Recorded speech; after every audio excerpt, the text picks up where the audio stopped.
right, so here it is.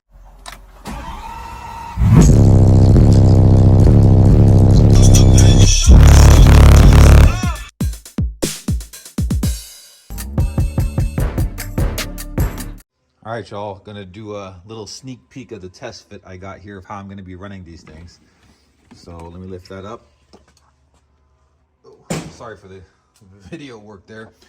But you lift off that access panel, you're gonna be able to see the amplifier. You're gonna be able to see the Down for Sound lithium batteries there. And I'm gonna be running the cables through here, and they're gonna be coming out there, going that way. Same thing for here. I'm going to be running the cables. They're going to be going out that way. But it doesn't end there. There's a reason why I put them here. One, so that I can see everything, right? And that I can adjust easily anything that I want to adjust there, my levels. I can pull the amp if I need to. But the reason why I did this too is because I wanted to kind of isolate it from everything else. And let me lift this up. I'll explain. So get this out of the way. And another reason why I put this solid 2x4 here, and I'm gonna bolt it down to the baseboard here, is I don't want the heavy subwoofer box to crush anything. I mean, you know, it's pretty close, but I just don't want anything to happen. So I want the brunt of the weight to be on these 2x4s. Probably gonna put maybe another one there and another one there. Maybe just extend a leg out that way and extend a leg out that way, just to have a solid base platform for the subwoofer enclosure to sit on. So I just wanted to show you what's going on inside my head here and what I am in the works of doing. All right, guys, I'm terrible at documenting, so I apologize. Basically what I'm doing is, you know, where I'm running my amp, I'm gonna run my wires through the tray here. So I just cut out where I'm going to be running the wires through. It'll make sense when it comes together. And again, I apologize for not documenting everything. So yeah, amp's gonna be here. So wires are gonna go through there, come up through here, back through here, and then to the distribution blocks there just to keep it neat. So same thing on the battery side. Batteries are gonna be here. Cables are gonna go through here, up through here, and then out through here to the distribution blocks. Again, just to keep things circular, flowing, and neat. So I started to get some things kind of laid out here.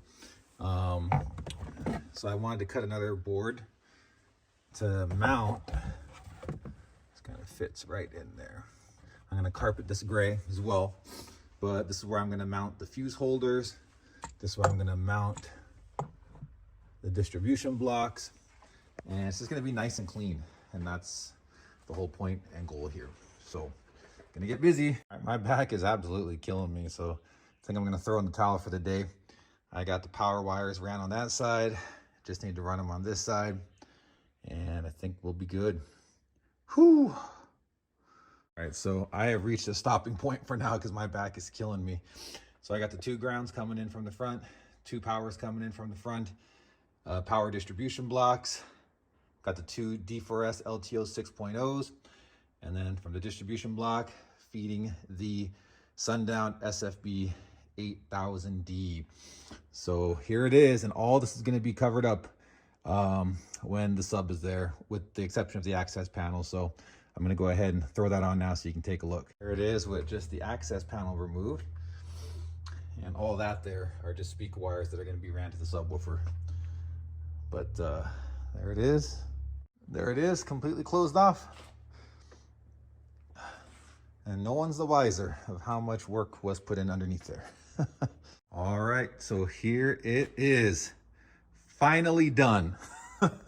So obviously the sub box isn't gonna go there. I just slid it out of the way so that I can access and work on everything here. So obviously I decided to change some things up.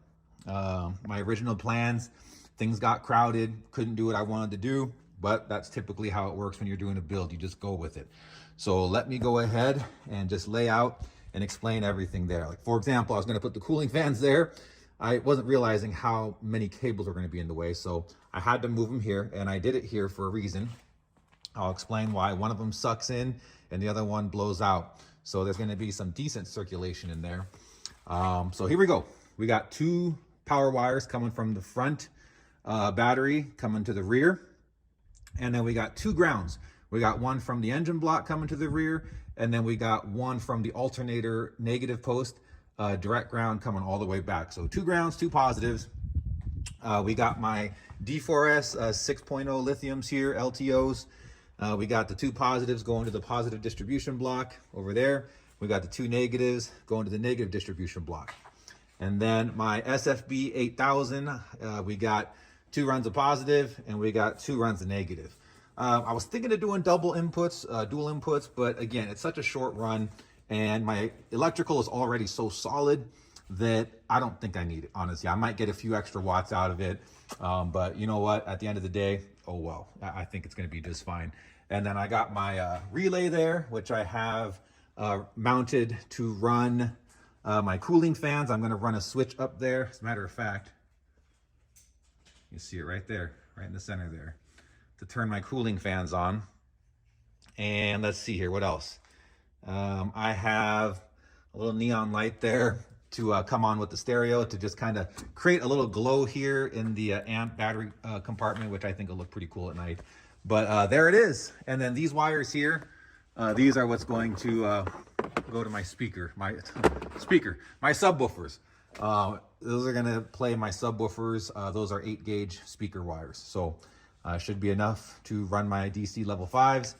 And that's it. Let me go ahead and put the cover on so you can kind of see how everything looks as, you know, it's all buttoned up. So where's that? Here's this one. All right, see if I can do this one hand. Oh my God. Should have put the video down. Okay, there we go. So this is what you're gonna see when you take the access panel off. I do have this portion that I got screwed down just in 2 spots there to keep it from sliding around. But the access panel is going to be fully removable. So let me go ahead. This time I'm going to put my phone down. I'm going to screw those 2 screws in, then I'll come back and show you the access panel, how it slides right over here. So here we go.